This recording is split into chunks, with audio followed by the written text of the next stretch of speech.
bad dream last night. Then I woke up. There was someone under my bed, put his finger to his lips. Can you keep a secret? I nodded, pulled out a locket, an old shack, one I knew. But then there was a knock at the door.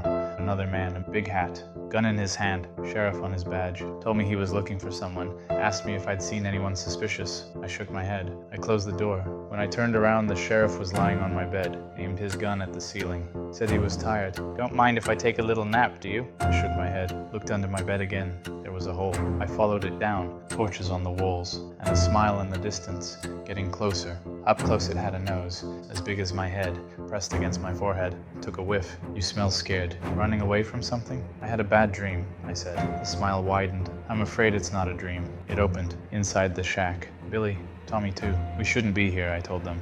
Meow. Billy laughed, punched me on the arm. If you tell, we tell. That's right, Billy snickered. Took a gun out of his pocket. It was all his idea, officer. We didn't want to go in, but he had a gun. There was a hiss down the hall, then flame, then footsteps. Big eyes, nothing behind them. What is that? Billy cried. Then a gunshot, right between the eyes. The smile shrieked, then fled. Good nap. The sheriff yawned, holstered his gun. There was a hole under your bed, boy. Afraid it collapsed when I came down. We're just going to have to find another way out. His gun poked against my back. You first.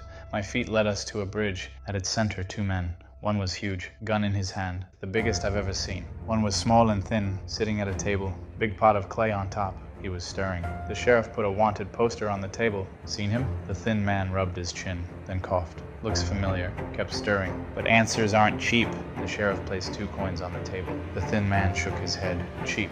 Coughed again. The sheriff pulled out his gun, pointed it across. My life. The thin man chuckled. Cheap. The sheriff pointed the gun toward me. How about his? The man smiled. Take a seat. He stopped stirring, pushed the pot toward me. You must be hungry. The stew was still spinning, and inside I saw the shack. The fire was spreading. Tommy and Billy didn't wait. Rushed through a door. Closed it behind them. The lock turned. I screamed. They snickered. No time. A head poked out of the stew.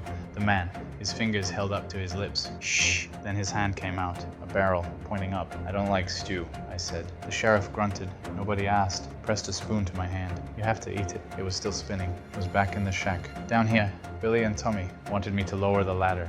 Pointed a shaking gun at me. There were footsteps behind them. But I shook my head. No time. The stew again. It's too thick. Don't care. It's yours. There's nothing inside. Liar. You just said. He peeped in. There was a pop. Then a cry. His hand on his eye. Blood spurted out. He fell back from his chair. Then down. Further than I could see. A hand climbed out of the pot. Then another. He was big again once outside. He bowed. Pressed his finger to his lips. Then walked away. The thin man scratched his head. What was that all about? I shrugged. Can you keep a secret?